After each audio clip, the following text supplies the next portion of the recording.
جميعا بالإسلام ومن علينا بنعمة القرآن الذي أنزل في شهر رمضان، والصلاة والسلام الأتمان على محمد بن عبد الله عليه الصلاة والسلام الأكملان ومن تبعهم بإحسان إلى يوم الدين. فأعوذ بالله من الشيطان الرجيم. بسم الله الرحمن الرحيم. وَلَقَدْ يَسَّرْنَا الْقُرْآنَ لِلذِّكْرِ فَهَلْ مِن مُّدَّكِّرٍ. حضرات گرامی، ہم اللہ کا شکر ادا کرتے ہیں کہ اس نے ہم میں ماہ مبارک رمضان المبارک سایہ فگن فرمایا، اور اسی مہینے میں قرآن کریم کا اولی نزول ہوا۔ اس مہینے کا تعارف جو قرآن نے کرایا ہے وہ اس انداز میں کرایا ہے کہ رمضان وہ مہینہ ہے جس میں قرآن نازل کیا گیا، یعنی رمضان کی فضیلت، رمضان کی منقبت، رمضان کی اہمیت، رمضان کی برکتیں، رمضان کی اہمیتیں، یہ ساری کی ساری اس لیے ہیں کہ اس میں قرآن جیسی کتاب نازل کی گئی۔ قرآن کا تعارف ایک مومن کے لیے، ایک مسلم کے لیے بہت واضح ہے۔ خود قرآن اپنا تعارف جا بجا مختلف آیات میں کراتا ہے۔ قرآن کریم کے ایک حرف پہ ایمان رکھنا فرض ہے۔ قرآن کریم اور جتنی آسمانی کتابیں نازل کی گئیں سب پہ ایمان لانے کے بعد ہی، یقین کرنے کے بعد ہی انسان مومن اور مسلم ہوتا ہے۔ قرآن کریم کے سلسلے میں ابھی جو میں نے آیت کریمہ تلاوت کی ہے اس سے پہلے میں ایک تمہیدی گفتگو کروں گا۔ وہ تمہید یہ ہے کہ اس وقت اقوام متحدہ کے اسٹیج سے کوئی پیغام نشر کیا جائے، چاہے وہ جس زبان میں، انگریزی میں ہو، چائنا میں ہو، عبرانی میں ہو، کسی زبان میں اقوام متحدہ سے اگر پیغام نشر کیا جائے تو اس پیغام کو پوری دنیا چند منٹوں اور چند گھنٹوں میں سن لیتی ہے اور سمجھ لیتی ہے۔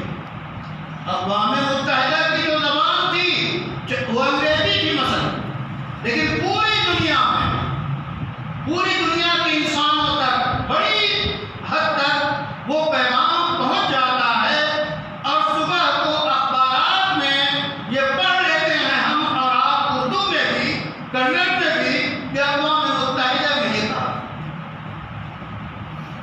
وہ اس پیغام کی یہ اہمیت ہے کہ جو بات کہی جائے وہ دنیا کے سمجھنے کے لیے کہی گئی۔ زبان اس میں رکاوٹ نہیں ہوتی، کوئی بھی زبان ہو، اس زبان میں ترجمہ ہو کر، منتقل ہو کر وہ زبان، وہ بات اور وہ پیغام اور وہ میسج پہنچ جاتا ہے۔ اس تمہید کے بعد آئیے، اللہ تعالیٰ نے قرآن نازل کیا، محمد صلی اللہ علیہ وسلم پہ اتارا، جس کی زبان عربی ہے، اور عربی سمجھنے والے دنیا میں جو اصل ہیں 5% یا 10%، 5%، لیکن تو 5% عربی میں براہ راست قرآن سمجھنے والے ہیں، مثلا جن کی لینگویج عربی لینگویج ہے۔ بقیہ لوگوں کے لیے یہ قرآن کیسے سمجھایا جائے؟ جبکہ قرآن یہ ہے کہ ہدی للناس، قرآن سراپا ہدایت ہے انسانیت کے لیے۔ کالا گورا کوئی انسان پوری دنیا میں جہاں بھی بستا ہو اس کے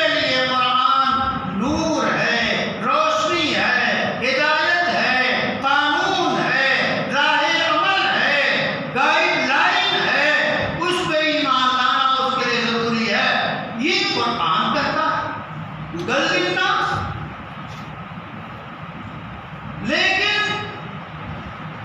خود قرآن بھی اس بارے میں تعارف کرا رہا ہے، اور قرآن کی سورہ قمر میں کل 55 آیتیں ہیں، ان 55 آیتوں میں 4 آیتیں جو ہیں وہ ہیں جو میں نے ابھی تلاوت کی، وَلَقَدْ يَسَّرْنَا الْقُرْآنَ لِلذِّكْرِ فَهَلْ مِن مُّدَّكِرٍ، یہ آیت سورہ قمر میں 4 مرتبہ شامل ہے، یعنی وہ 4 آیتیں ہیں، یہ ایک آیت نہیں ہے، سورہ قمر میں 4 مرتبہ کچھ آیتوں کے بعد 55 آیتوں کے بیچ میں 4 مرتبہ اس کو اللہ نے دہرایا۔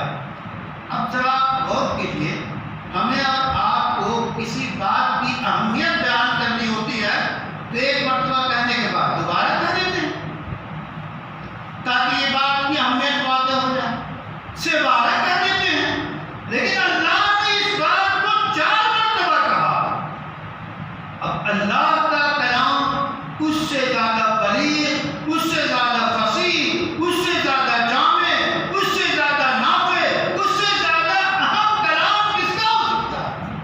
اس اللہ کے کلام میں اس آیت کو 4 مرتبہ دہرایا گیا، یعنی 4 آیت ہوئے، تو اس کی اہمیت کیا ہوگی؟ یہ جو مضمون بیان کیا جا رہا ہے وَلَقَدْ يَسَّرْنَا الْقُرْآنَ لِلذِّكْرِ، اور تحقیق کہ ہم نے قرآن کو آسان کیا للذکر، ذکر کے لیے۔ ذکر کے معنی مفسرین بیان کرتے ہیں، ایک معنی تو یہ ہے یاد کرنے کے لیے۔ اب یہاں پہ ہم ذرا رکتے ہیں، قرآن اللہ نے آسان کیا ذکر کے لیے، یاد کرنے کے لیے اور نصیحت قبول کرنے کے لیے۔ قرآن ذکر قرآن کہا گیا، قرآن سراپا نصیحت ہے، تو قرآن نصیحت کے لیے اللہ نے آسان کیا۔ فَهَلْ مِن مُّدَّكِرٍ، کیا ہے کوئی نصیحت قبول کرنے والا؟ قرآن کریم کو لے کر، قرآن کریم کے ذریعہ کوئی نصیحت قبول کرنے والا ہے؟ قرآن لے کر ہے کوئی قرآن کو یاد کرنے والا؟ اب یاد کرنے کے معنی بھی یہاں پہ ہیں اور نصیحت قبول کرنے کے معنی میں بھی ہیں، چونکہ قرآن ذکر کے معنی یاد کرنے کے بھی آتے ہیں اور نصیحت قبول کرنے کے بھی آتے ہیں۔ اس لحاظ سے ہم دیکھیں کہ اللہ نے قرآن کو آسان کیا، خود اللہ نے 4 بار یہ فرمایا کہ ہم نے قرآن کو آسان کیا۔ ہم اور آپ کیا سمجھتے ہیں؟ ہمارے سماج میں، ہمارے معاشرے میں کیا سمجھا جا رہا ہے؟ قرآن بہت مشکل کتاب ہے، قرآن بہت مشکل کتاب ہے۔ یہ جو نظریہ ہے یہ حقیقت کے خلاف ہے۔ اللہ فرما رہا ہے کہ ہم نے قرآن کو آسان کیا، تو قرآن آسان ہے، اور ظاہر سی بات ہے جو قرآن ساری انسانیت کے لیے لائے عمل ہے وہ آسان نہیں ہوگا تو لوگ اس پہ عمل کیسے کریں گے؟ تو قرآن کو خود اللہ فرماتے ہیں کہ ہم نے آسان کیا۔ ایک پہلو اور دیکھیے، قرآن کا تعارف اللہ تعالیٰ نے کرایا ہے، لو انزلنا هذا القرآن على جبل لرأيته خاشعا متصدعا من خشية الله۔ اگر اس قرآن اللہ فرما رہے ہیں، اگر اس قرآن کو ہم اتار دیتے پہاڑ پہ، پہاڑ کیسا ہوتا ہے؟ سخت ہوتا ہے، صلابت ہوتی ہے، اونچا ہوتا ہے، وزنی ہوتا ہے، اور انتہائی اس کی چٹانیں سخت ہوتی ہیں۔ اس سختی اور صلابت اور اونچائی اور بلندی اور پتھر ہونے کے باوجود اگر قرآن ہم اس پہ اتارتے تو قرآن اللہ کے خوف سے ریزہ ریزہ ہو جاتا، یہ چٹانیں پھٹ جاتی ہیں۔ یہ کون فرما رہا ہے؟ اللہ فرما رہا ہے۔ گویا اس کلام کی جو جلالت ہے، اس کلام کی جو کا روب اور جو دبدبہ ہے، اس کلام کا جو